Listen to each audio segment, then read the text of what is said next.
do many lectures and policy breakfasts and discussion groups in the School of Public Affairs, but there's only really one Ackerman lecture series. And what makes this uniquely different, and certainly for me, whenever I have the opportunity to preside here, and I've presided over every one that we've had except the very first one before I joined Baruch as the school's dean.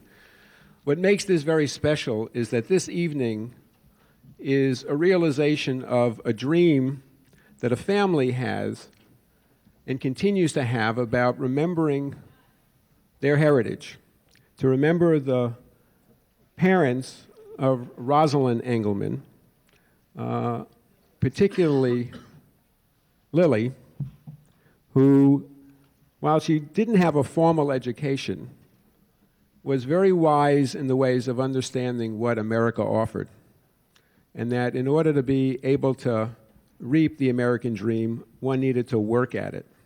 And working at it means that you accepted your responsibilities to tell your elected officials when they were going wrong, to speak up when you saw injustice, to have an opportunity to raise your family and to give them opportunities that you may not have had, but that extracted a price, and that price was a continuing vigilance for equality and justice, not just for yourself, but for everybody else, because as soon as one's equality and liberty is taken away, it's taken away from everybody. And so these lectures are really meant to both stimulate discussions about ideas about equality and justice and to get you to think about it, but probably for me, more important, it's an evening in which we remember two people who, in a sense, formed the seeds to a larger family, who continue to realize the dreams of their grandparents and their parents. And so for me, that's very special, because I think we often don't honor our ancestors enough, and we often kind of disconnect ourselves from our own history. And so tonight will be the last night that I preside over these hearings as the Dean of the School of Public Affairs. It's been a great 6 years for me at this, and it's going to be probably the last time I have an opportunity to introduce an individual who's become a friend as well as a colleague, and that's the Ackerman's granddaughter, Marion. And Marion is a part of tonight's proceedings. There's always a member of the family who comes up and has an opportunity to speak on behalf of the family. And so let me introduce Marion Engelman Lotto as our representative this evening. Marion.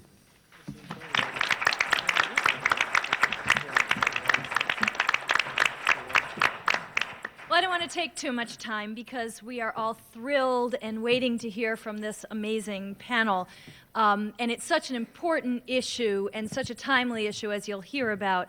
And I'm particularly excited. I don't know everybody on the panel personally, but I do know a couple, and one of them is like one of my dearest friends. So I'm thrilled, and of course, Wade Henderson, every time he speaks, I'm awed and floored and inspired. So I am sure this will be a very meaningful and thoughtful discussion. Justice Scalia has been on the speaking circuit recently talking about his theory of interpretation of the Constitution, our most fundamental law. I paraphrase, but he essentially argues that the Constitution is fixed in time and that what we need to do is to apply its original meaning.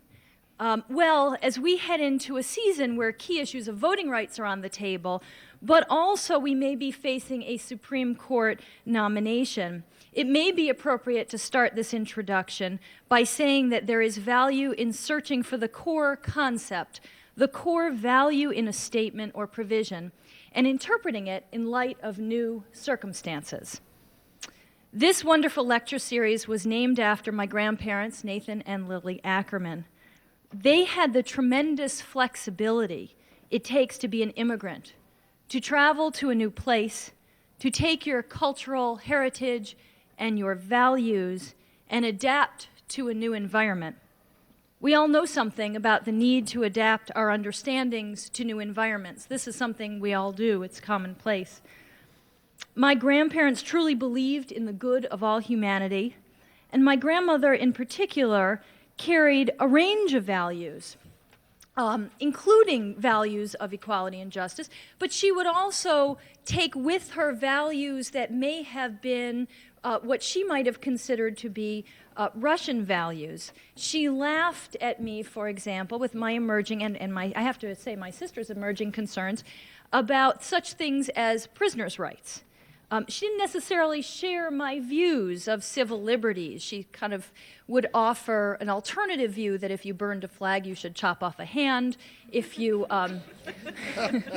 if you went to jail, well, gee, a crust of bread is probably too good for you. But their core beliefs, and this is applying the more flexible methods of interpretation I was talking about a minute ago, their core beliefs really were in education, opportunity for all, and fairness. And they truly believed in justice. America was a beautiful country in their eyes because it stood for justice. As was referenced, my grandmother, for example, kept a notebook in which she saved her correspondence, a fairly extensive correspondence, including correspondence with every president of the United States during her time in the United States. Truly, the Tsar would never have written her back. So true to their spirit and the overarching deepest principles that they imparted, and applying them to our time, my parents established the Lily and Nathan Ackerman Professorship and Lecture Series in Equality and Justice in America at Baruch, the place that gave my family opportunity. And it is my pleasure, my enormous pleasure, to introduce the person who put this tremendously important program together tonight, one in which I'm amazed and excited about. A graduate of Yale University with a degree in law, Professor Jarvis is an accomplished scholar whose research and teaching focuses on race, politics, and the media. She has written several book chapters and papers and is currently completing a book entitled Through a Prism, Darkly, The Media's Impact on Race and Politics in America Since the Civil Rights Act of 1964. She is an active member of several professional associations and academic organizations. In addition to her scholastic work, she has served in a number of administrative positions, including most notably as the executive director of the National Coalition on Black Voter Participation. A frequent commentator on public issues, she's been interviewed by almost every major media outlet in the country, National Public Radio, The Washington Post, CNN. She's taught undergraduate and graduate courses on media and politics, and she will undoubtedly bring a wealth of practical and theoretical knowledge to the courses she teaches at Baruch. She's the holder of the Ackerman Chair, and as such, she has an important role at Baruch College. I would say that my grandparents would be thrilled to know that you are a holder of the Ackerman Chair. They absolutely respected the level of education and scholarship that I admire in you as well. I ask you to welcome Sonia Jarvis.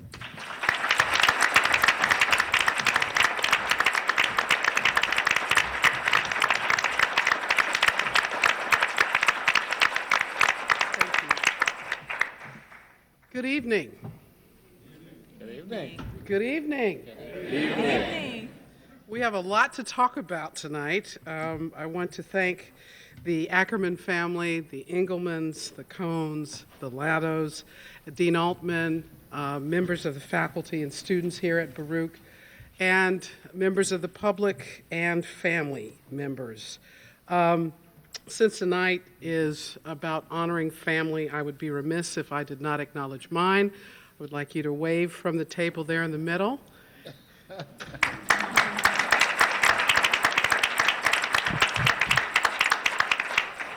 To my Aunt Evelyn and the rest of the family, I couldn't do what I do without your help and support.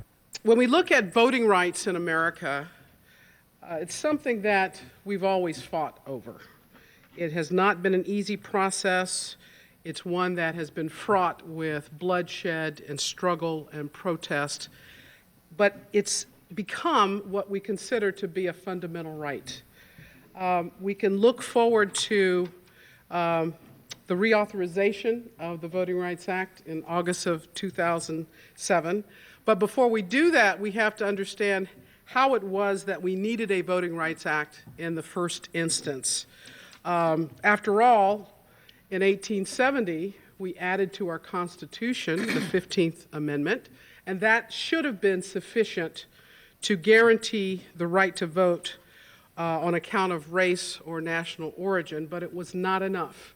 It took another 95 years for our Congress to realize that there were structural barriers to voting caused by the impact of race and racism.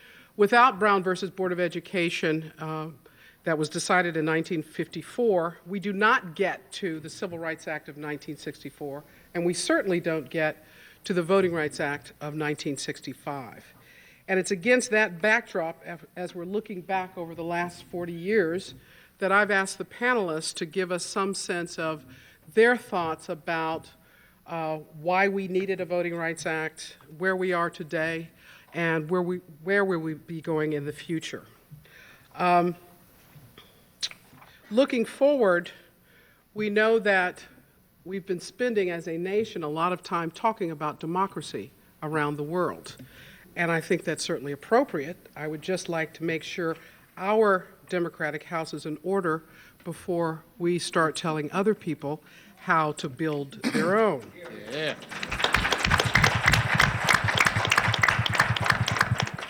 One of the things a lot of Americans were surprised about in the year 2000 was they found out that they did not have a constitutional right to elect their president, at least according to the Supreme Court decision of Bush versus Gore, which has so many interesting things we could talk about, but I don't want to take away from the panel. Maybe we'll just have a program on Bush versus Gore. We look back at the way that when our nation was formed, the only way you could participate in the franchise was if you had property, if you were male, and if you were over 21. If you did not have those qualifications, the states were free to prevent you from voting. New Jersey was the only state that allowed women to vote initially, but then they changed their mind in 1808, and then it took another almost 100 years for the 19th Amendment to be passed. We know the history all too well leading up to the Civil War and the Civil War, the post-Civil War amendments. But we often don't think about some of the other challenges that had to be overcome in this quest for equal voting opportunity. How is it that it took until 1964 for the Supreme Court to rule in Reynolds versus Sims that undoubtedly the right of suffrage is a fundamental matter in a free and democratic society, especially since the right to exercise the franchise in a free and unimpaired manner is preservative of other basic civil and political rights? Any alleged infringement of the right of citizens to vote must be carefully and meticulously scrutinized. Almost a century ago, in Yickwo versus Hopkins, the court referred to the political franchise of voting as a fundamental political right because it was preservative of all other rights. But as I said, it wasn't enough to have a constitutional amendment, the 15th Amendment. We needed the 19th Amendment. We needed the 1924 Indian Citizenship Act to allow Native Americans to vote. We needed the 24th Amendment to actually eliminate the poll tax. And we needed the 26th Amendment to allow those who were 18 to 20 the right to vote. Now, certainly, the right to vote has never been unfettered. The Supreme Court has found it reasonable to have residency requirements, other types of restrictions on voting, such as denying the right to vote to convicted felons, as well as age and citizenship requirements. And in our current environment, it's very possible that concerns over citizenship may lead us to make some decisions about voting and the type of identification that's necessary to exercise the franchise in a manner that isn't in our best interest as a nation.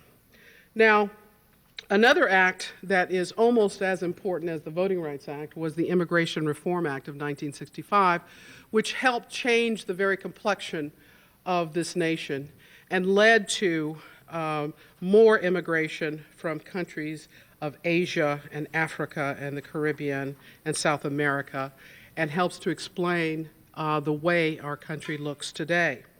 One of the things we'll be able to do today is hear from some of these different communities and how they feel about the right to vote and what it means for all of us.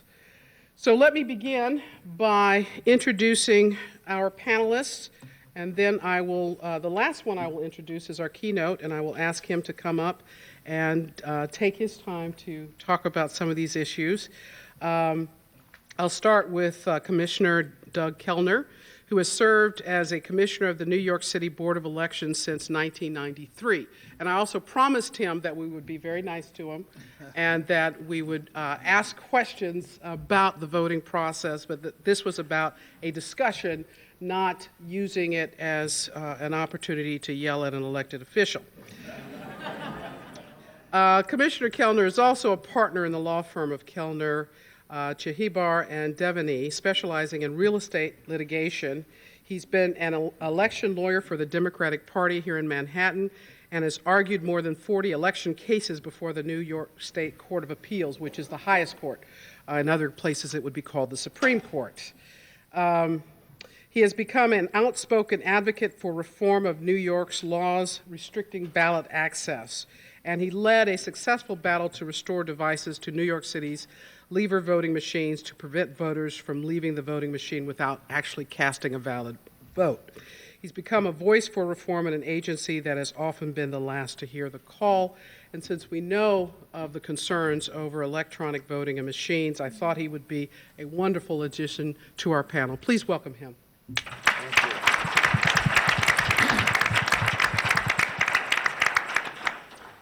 Our second speaker will be Nina Perales, who is the Regional Counsel of the Mexican American Legal Defense and Educational Fund. Now, when I invited Nina, I did not know she knew our family sponsor. They had a close association. I was just looking for the best person, I thought, to talk about the issues of Latino and Hispanic voting concerns. So that was a bonus. Thank you. She has been involved at the nation's premier Latino civil rights firm. More recently, the Columbia Law School recognized her as the 2004 recipient of their Public Interest Law Foundation Award, a very prestigious acknowledgement.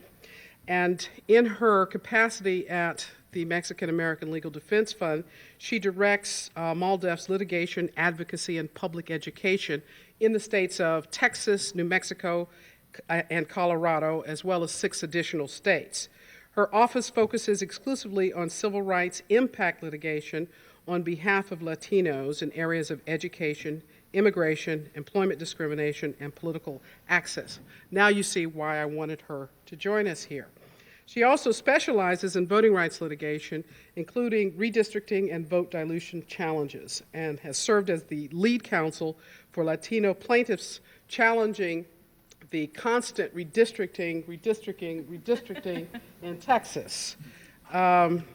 She has received her bachelor's degree from Brown University and her JD from Columbia University School of Law. Please welcome Nina Perales.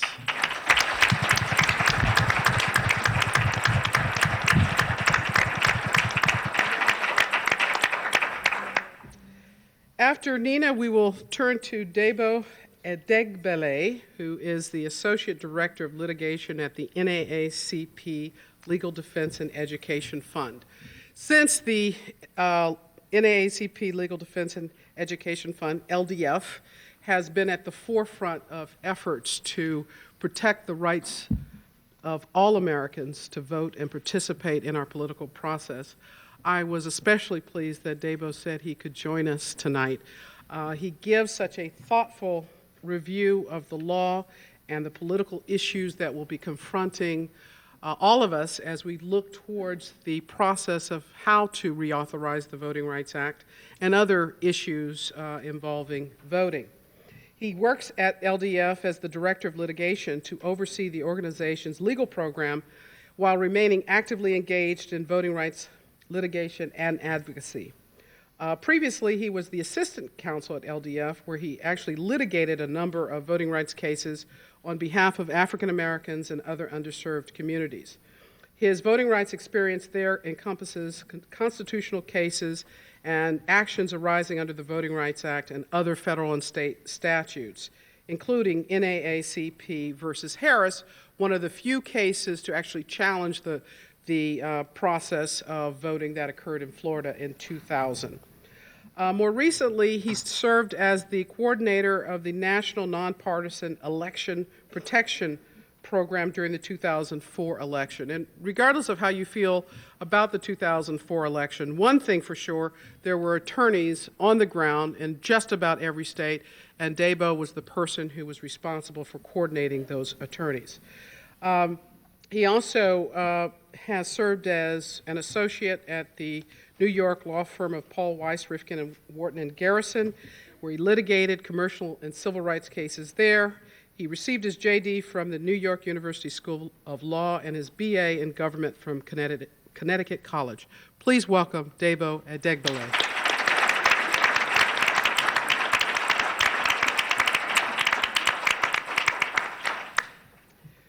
Given the increase in Asian American voters and residents in this country, I thought it was particularly important for us to have someone to join us tonight to talk about the perspective of that community, and we're delighted that Veronica Jung could join us. She is the co-coordinator of the Asian Pacific American Voters Alliance, a nonpartisan coalition of about 40 community organizations that register, educate, and mobilize Asian Pacific American voters in New York City. APAVA has a membership in the Bangladesh, Chinese, Filipino, Indian, Korean, Pakistani, Sikh, Vietnamese, and other Asian American communities. Ms. Jung also serves as the executive director of the Korean American League for Civic Action, which is a nonprofit, nonpartisan education and community advocacy organization dedicated to civic participation among Asian Pacific Americans. Before her current position, she was a litigation associate at the law firm of Hofheimer, Gartler, and Gross, and also associated with Dickstein, Shapiro, and Moran in Washington.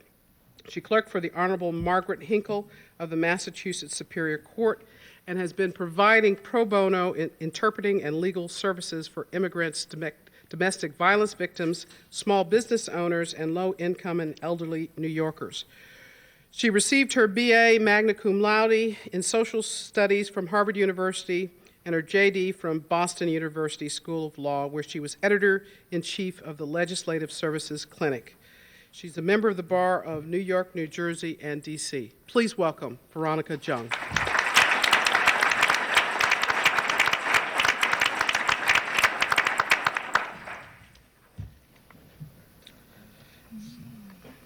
And last, but certainly not least, it's my real pleasure to welcome Wade Henderson as our keynote speaker for tonight's panel.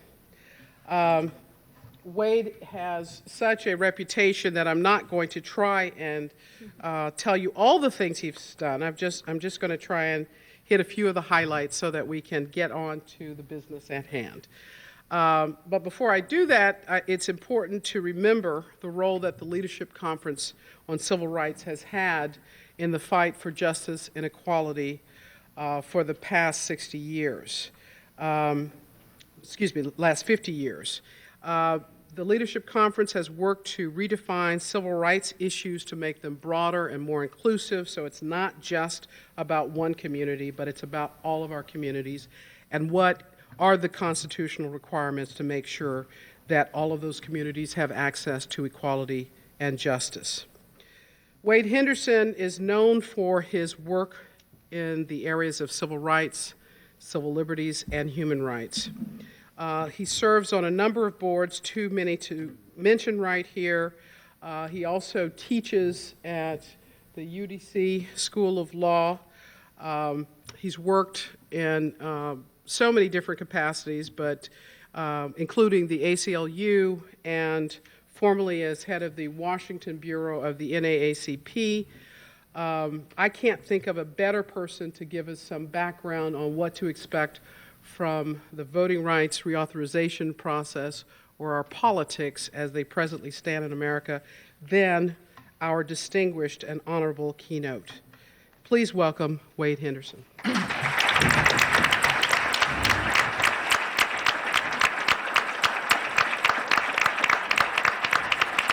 Thank you. No, thank you very much. Good evening, ladies and gentlemen. Good evening. There's tremendous energy here at this college, and as I was coming in the building downstairs, I couldn't help but notice the throngs of students going to class, to going to various programs. There's an energy and a spirit here, which is really quite wonderful. I want to thank Professor Jarvis for that very warm and kind introduction. I've known Sonia for quite a few years, and we're good friends, and it's always an honor to get a chance to work with her. I'm especially pleased to know that she is the Lily and Nathan Ackerman Lecturer here at Baruch. That's a distinguished position and one that she richly deserves, but I'm honored to be here. I also want to thank Dean Stan Altman and Baruch College and the City University of New York for sponsoring this important symposium and for asking me to join you to speak here today. I'm honored, obviously, to share this podium with such a distinguished panel. I know most of these folk, and they're wonderful, and they're extraordinary litigators and contributors to the social good, and it's especially pleasing to be here with them. And lastly, who knew? Marianne Lotto. I mean, I know Marianne as an activist and as a civil rights lawyer, and as someone who carries the torch on behalf of the kinds of ideals and values that unite Americans and really push us forward. And I'm especially pleased to see my buddy here tonight in a different capacity. The organization which I'm privileged to head, the Leadership Conference on Civil Rights, and Sonia mentioned a bit of it, it really is the nation's oldest, largest, and most diverse civil and human rights coalition. It's comprised of 185 national organizations, and it really represents America. You know, it's women, it's racial and ethnic minorities, it's students, labor, the elderly, people of every faith, gays and lesbians, and others. The Leadership Conference was founded in 1950, and our cause was then what it is today, to ensure that America is true to its constitutional promise of equal justice and to the values of equal opportunity and mutual respect. Our mission is in keeping with the best of our nation's history over the past century. That history was written by presidents, by members of the U.S. House and Senate, by federal judges, by millions of private citizens who struggled to make America a better place. They belonged to different political parties, but they shared a commitment to moving America forward to the fulfillment of its highest ideals. They wrote a record, many of whose achievements, such as the Civil Rights and Voting Rights Act and the Brown decision, we commemorated last year and continue to celebrate this year.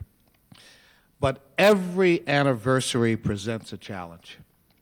Will we continue to move forward on freedom's journey, or will we change course and turn back to the old battles and ancient injustices? Today, I'm going to talk about how we can move forward, not backward, on one very important issue, and that is keeping the promise of the Voting Rights Act. Now, the early 1960s witnessed the growth of the civil rights movement led by Dr. Martin Luther King, Jr. The growing violence against African Americans watched on television by millions of Americans and President John F. Kennedy had become intolerable.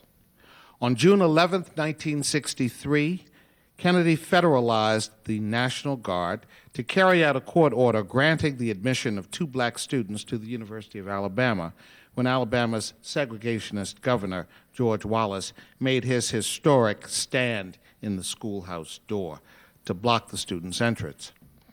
That evening, the President addressed the nation and announced the introduction of legislation to prohibit discrimination in public accommodations, employment, and schools. It would become the Civil Rights Act of 1964. Said Kennedy at the time, and I quote, "Now the time has come for this nation to fulfill its promise. We face a moral crisis as a country and a people. It is time to act in the Congress, in your state and local legislative bodies, and in all of our daily lives," unquote. We would go on that year to see the 1963 March on Washington, the bombing of the 16th Street Baptist Church in Birmingham, Alabama, killing 4 little girls, the stalling of the Civil Rights Bill in Congress, and the threat of a filibuster, and on November 22, 1963, the tragic assassination of President Kennedy in Dallas. 5 days later, the new president, Lyndon Baines Johnson, told Congress that he wanted, quote, "the earliest possible passage of a civil rights bill," unquote. President Johnson made passage of the bill a first priority of his presidency. In the streets, activism by people of every creed, color, and religion, pressure by civil rights and religious leaders and organizations, and a nation mourning the assassination of its president, overcame fierce opposition and the longest filibuster in the history of the United States Senate to produce the Civil Rights Act of 1964. For the first time since Reconstruction, Congress adopted strong prohibitions on discrimination on the basis of race or ethnicity and barred sex discrimination, a provision that had been included in the hope that it would actually kill the bill. The following year, on a bridge outside Selma, Alabama, a second phase of the revolution was born. Civil rights activists led by Dr. King and others took to the streets in a peaceful protest for voting rights for African Americans. They were met with clubs and violence. Many were beaten and severely injured, including a young student for Nonviolent Coordinating Committee activist named John Lewis, now Congressman John Lewis. But the activists did not march in vain. Television brought the conflict of angry violence against peaceful, moral protest into living rooms all across America and the world. 5 days later, President Johnson announced to a joint session of Congress that he would bring them an effective voting rights bill. Echoing the spiritual anthem of the civil rights movement, Johnson told the chamber, "We shall overcome." A few months later, Johnson made good on his promise, and on August 6, 1965, signed into law the Voting Rights Act, hailed by many as the most effective civil rights law ever. This movement of students, preachers, housewives, and workers of all stripes spawned a successful civil rights revolution, establishing rights and protections for all Americans by creating a national civil rights legal infrastructure. The crown jewel of all of these bills is the Voting Rights Act of 1965. The Voting Rights Act was passed on August 6, 1965, against a background of 90 years of failure to enforce the 15th Amendment of the U.S. Constitution.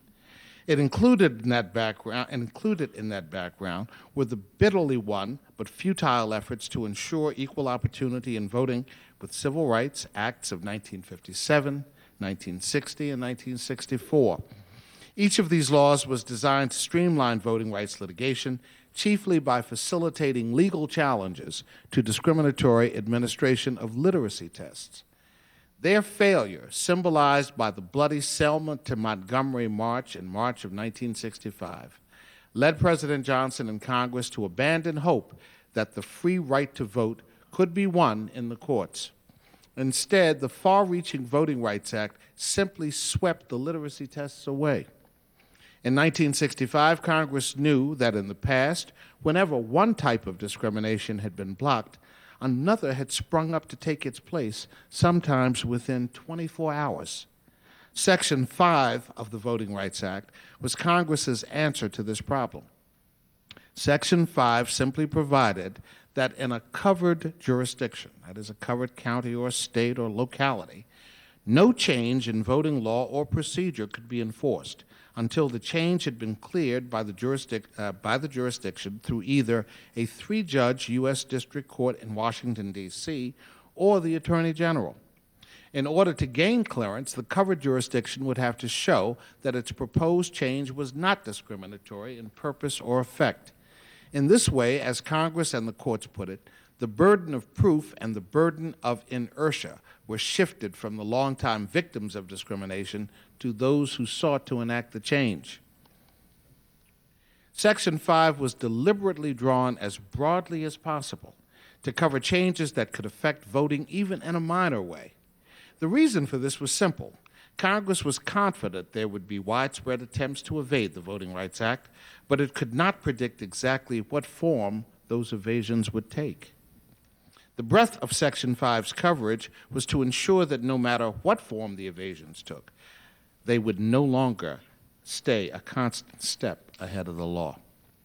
Section 203 and Section 4F4 of the Voting Rights Act, both added in 1975, require bilingual voting assistance for language minority communities in certain jurisdictions. They were enacted after Congress recognized widespread voting discrimination against Mexican Americans, particularly in Texas, a national trend toward recognizing foreign language procedures for citizens with limited English proficiency, and a strong link between limited English proficiency and low voter participation. By providing bilingual assistance, Congress intended to break down the language barriers that prevent certain citizens from exercising their constitutional right to vote. Now, of course, this year marks the 40th anniversary of the Voting Rights Act of '65, and while we celebrate the VRA and the real progress that has been made since its enactment, we must rededicate ourselves, individually and as a nation, to work to uphold the promise of the Act. We must look forward as well as backward. In 2007, key provisions of the Voting Rights Act will expire unless they're renewed. These include the federal preclearance provisions, known as Section 5, the bilingual voting provisions, and the provisions that authorize the deployment of federal observers where there is a potential for intimidation of minority voters on Election Day. As we prepare for the impending reauthorization, we celebrate the ways in which the sacrifices of many brave Americans forced our nation to live up to its promise of democracy and equality. Without question, America is a better place today than it was in 1965 because of the Voting Rights Act. But discrimination against minority voters, as we all know, still exists.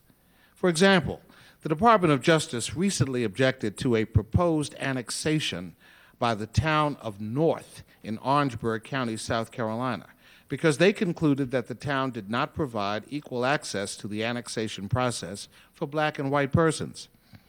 In its September 16, 2003 objection letter, the department stated that, quote, race appears to be an overriding factor in how the town responds to the annexation requests.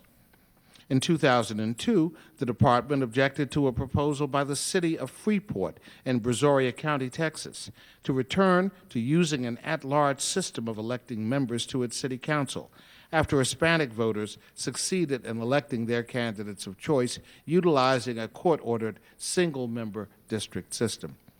A return to at-large council elections, the department concluded, would, quote, result in a retrogression of the ability of minorities to exercise the electoral franchise that they enjoy currently, unquote. And despite requirements of Section 203 of the Voting Rights Act, no bilingual assistance was made available to Vietnamese voters in Harris County, Texas, for the 2003 election. As a result, local Asian advocacy groups worked with the Department of Justice to ensure that the county was meeting its legal obligations under the Voting Rights Act for future elections. This pressure resulted in an agreement among the county, the groups, and the Department of Justice that the county would hire a full-time employee to coordinate the Vietnamese election program for all elections within the county, establish an advisory group to assist and participate in the Vietnamese language program, and require, in most cases, a bilingual poll worker where a polling place has more than 50 Vietnamese surnamed registered voters at a time of an election. In the wake of these changes, the November 2004 election saw Vietnamese candidate Hubert Vo win a legislative seat in Harris County. And the list goes on. Now, in recent elections, we have seen partisan challenges targeting African American and Latino voters, including widespread dissemination in minority neighborhoods of disinformation flyers on and before Election Day, and in places like South Dakota, with a large Native American population, there have been overt racial appeals, egregious attempts to intimidate minority voters, and other tactics reminiscent of the Deep South in the 1950s. No, by no means, our work is not finished. As we look forward to the legislative battle around reauthorization of the Voting Rights Act, we are concerned that the opponents of the Voting Rights Act will emphasize how far we have come without acknowledging how far we need to go, and the need to reauthorize and strengthen the law in order to get there. We know that the Georgia of 1965 is not the Georgia of 2005, but we also know of the continued persistence of racially polarized voting in states and communities all across the country, including right here in New York. We also know that language minorities in communities all across America are often denied the bilingual assistance that they need in order to cast an informed vote. We have not reached our goal of equal opportunity until every voter has an equal opportunity to determine the distribution of political power. We can see that America, but we are not there yet. As we begin our work toward ensuring reauthorization and strengthening the Voting Rights Act, we must also be mindful of the U.S. Supreme Court's new skepticism about Congress's actions in enforcing the 14th Amendment of the U.S. Constitution. We must ensure that Congress engages in a thorough process of hearings and fact-finding to ensure that the reauthorization voting rights bill that eventually will be enacted withstands constitutional scrutiny. The Supreme Court has made very clear in recent years that legislation enforcing the Civil War amendments will only survive constitutional scrutiny if Congress engages in a thoughtful fact-finding to lay out a sufficient factual predicate for their actions, particularly where they limit states' rights. Because voting is recognized as a fundamental right and the history of discrimination is so well documented, if the record is strong, the reauthorization will be on solid footing to withstand a later constitutional attack that we are virtually certain will occur. Today, at a time of bipartisan support for creating a multi-ethnic democracy in Iraq and across the globe, we need bipartisan support for a multi-ethnic democracy right here at home. As we celebrate the passage of the Voting Rights Act, we recall the real giants, Democrats and Republicans alike, on whose shoulders we all stand. Giants like Hubert H. Humphrey, Senator Phil Hart, and Emanuel Seller, as well as leaders like Jacob Javits, Everett Dirksen, William McCullough, Charles Mack Mathias, and New York Mayor John Lindsay. These men worked across party lines because they knew that treating some of us as second-class citizens when it comes to rights guaranteed by the Constitution was neither moral nor just, and hardly a beacon for the rest of the world. If we are to be, quote, that shining city on the hill, let us start by recommitting ourselves to forging bipartisan, to forging bipartisan solutions to the nation's continuing civil rights problems, including the reauthorization of the special provisions of the Voting Rights Act, and carrying on with the important work that remains for us to become the more perfect union with equal justice for all. Now, I could go on, but I won't. Instead, I will remind you that it is because of these threats to our civil and human rights that the efforts that we make as individuals, and more importantly, the actions that we take together in coalition, are more essential today than ever before.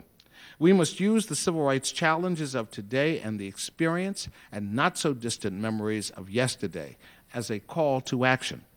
As we go forward in this fight, we should be comfortable debating issues of right and wrong, or, to use a phrase that is now fashionable, moral issues, because morality ultimately depends upon doing right by our fellow human beings, and especially, as the Scripture says, the least among us. Martin Luther King used to say, the moral arc of the universe is long, but it bends toward justice. Today, we can move America closer to the day we dream of, when justice and morality are the norm instead of just an aspiration for the future. Now, thank you all for inviting me here today.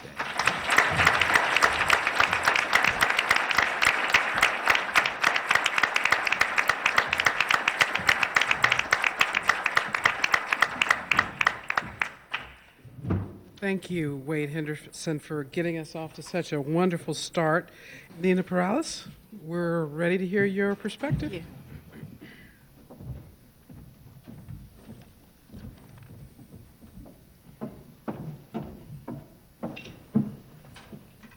Thank you.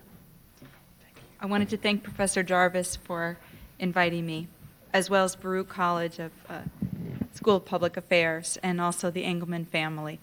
When I received the invitation, of course you have to hear again from me about this, but when I received the invitation and accepted very happily to come and speak here at Baruch, I spent a little bit of time reflecting on the public spirit and the generosity of the family that had created this lecture series. And I started thinking about it, and of course I recognized the name Engelman, but you know, there's a lot of Engelmans out there. And what I really started thinking about was the name Nathan, and I was remembering this little baby that I used to babysit, this beautiful little blonde baby named Nathan, and also this beautiful little girl with lots and lots of hair named Natasha, right? And I started thinking about it more and more, and in fact I was thinking about the next generation of Engelmans, which are your children. And then I finally decided I'd better write Marion an email and ask her whether this was in fact the same family. So thank you very much. It's a pleasure and an honor. When the Voting Rights Act was enacted in 1965, Texas was only beginning to emerge from its Jim Crow era. And of course, strict segregation was applied to Mexican Americans as well as African Americans in Texas and throughout the Southwest during this time.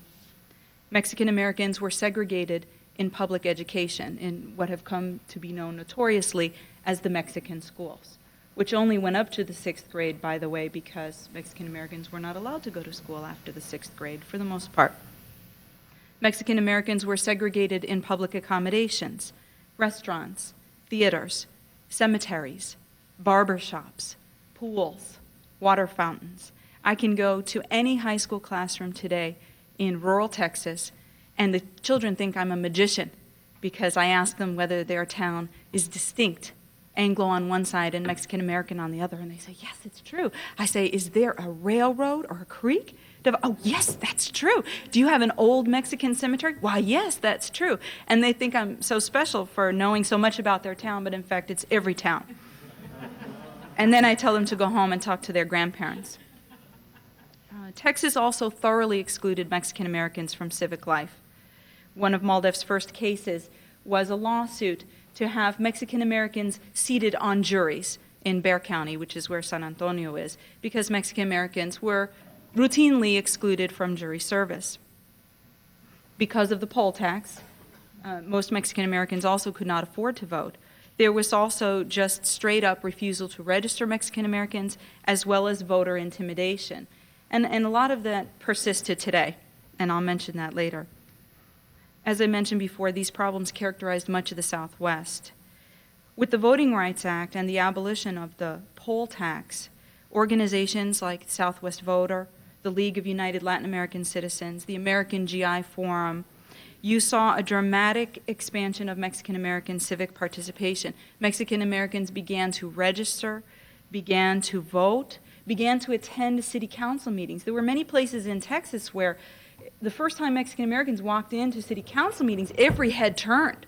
There was enormous hostility in the room because you weren't supposed to go to the city council meeting or to the school board meeting. And also Mexican Americans began to run for office.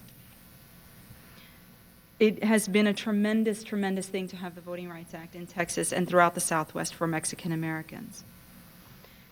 One of the major factors in minimizing minority voting strength that was employed during that period and is still employed was called multi-member or at-large elections, where even though the town might have had 5 seats on the city council, they all ran at large, so everybody got to vote on all 5 seats. That way, if the town was 30% Mexican American, with respect to every seat, Mexican Americans were always outvoted.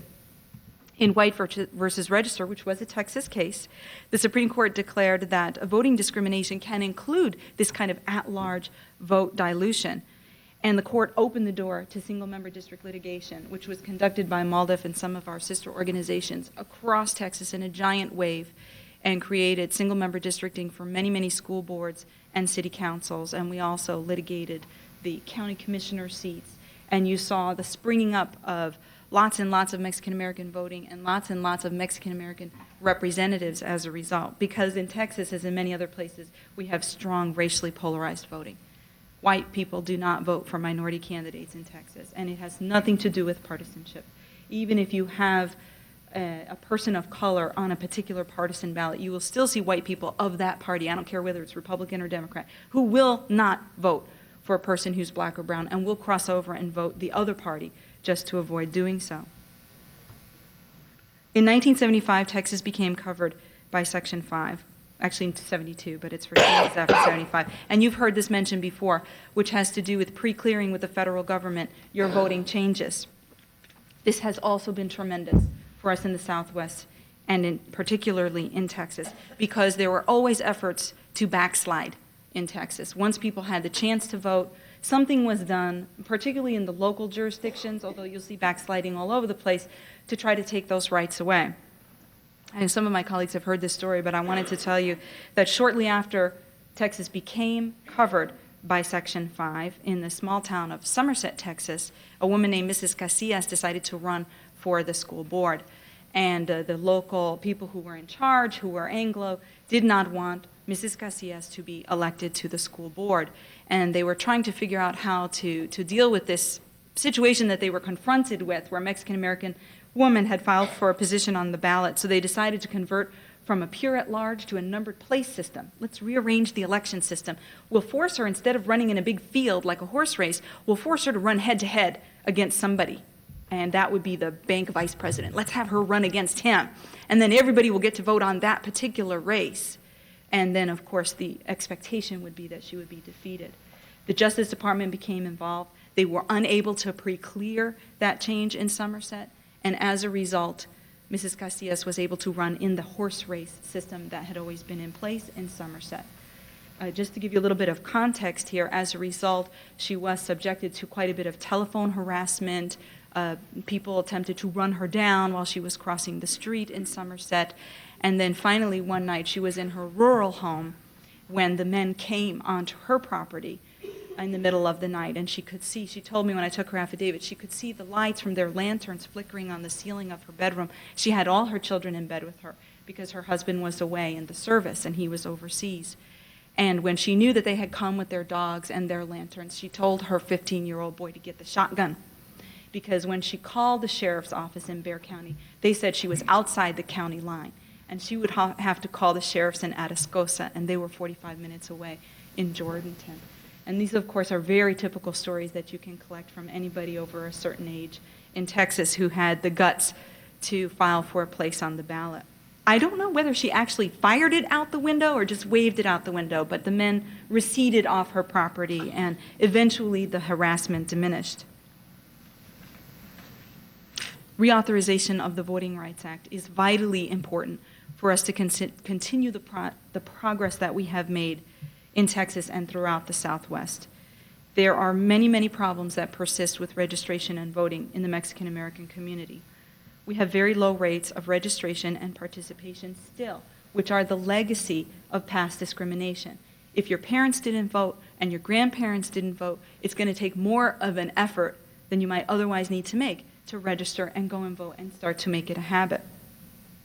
And states and localities still try to thwart minority voting through new practices, constantly moving the ball around, or in our case, the polling place around. I don't know if it happens in New York, but I can tell you in Texas, whenever you get to trust that a polling place will be in a particular place, you can bet that next time it's going to be somewhere else if it's in a minority neighborhood.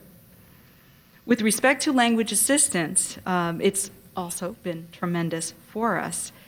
Spanish, Asian languages, and Native American languages are covered. And this includes ballots, bilingual ballots, also any other kinds of publications or notices that are done in the jurisdiction, as well as oral assistance in the polls. So it's not just about translating ballots. In Texas, there is widespread non-compliance with the language minority provisions of the Voting Rights Act. They just don't do it. They may not even know they're covered, quite frankly, because we have a lot of confused, not saying that they're purposefully discriminatory, but we have a lot of confused election officials in Texas. And there was recently a survey by Arizona State University which showed that there's a substantial number of jurisdictions still not complying with the language minority provisions. And they also reported the rather startling statistic that only 4% of the jurisdictions that they surveyed knew the law on who you could take into the polling place with you to help you if you couldn't speak the language and you needed to bring somebody in with you. So we've got a long, long way to go with language assistance, and we really do need it. And I want to make a separate comment about naturalized citizens, because when the language provisions were first enacted, there was a very substantial amount of native-born Spanish-speaking people who were born here in the United States but who still only spoke Spanish because of the concentration, the residential segregation. And there are still many people over the age of about 60 in Texas who may have been native-born but who do not speak the language. Today, I think the situation is more that the language assistance is needed by people who are naturalized citizens within the Latino community. I think that the demographic has shifted somewhat. And somebody recently made a comment that there is no more motivated voter than the naturalized citizen. And we're very lucky when there are voter registration tables set up outside naturalization ceremonies, because people are just very, very excited. In order for us to accomplish the political integration of naturalized citizens, we have to have language assistance. Because if you've naturalized and you didn't have the benefit of learning this language since you're a little kid, it's going to be really hard to decipher a ballot initiative on your ballot, because sometimes the language can get pretty complicated. But I did want to say, with the exception of Puerto Ricans who are still native born and may not be able to speak the English language. Section 5, also the preclearance provisions are needed today. From localities doing every little thing to try to thwart minority voting, to states that enact discriminatory redistricting plans, which we had examples of. The Department of Justice continues today to object to discriminatory and retrogressive voting changes throughout Texas and throughout the Southwest. Section 5 helps us hold the line on discriminatory voting practices. The last thing I wanted to mention is a bill that's currently pending in the Texas legislature involving a water district. You may not think a water district is a very important political entity, but in West Texas, water is king. Besides football, water is king. And it's really important who makes decisions on how people get their water. This particular board decides over about half the drinking water in the city of El Paso, as well as quite a bit of irrigation of farms. 95,000 people are eligible to vote in this jurisdiction. It's an all-white board. Some Mexican Americans decided to run a slate, challenge the board. They're now considering legislation to limit the franchise in the water district to property owners. You say you can't limit the franchise to property owners. The Supreme Court says you can in a water district. And so if this bill passes, only 20,000 families who own property in the water district will be able to vote instead of the 95,000 predominantly Mexican Americans who vote now and are threatening the water board. So just to give you a sense, this is very vital for us and very important for reauthorization. Thank you.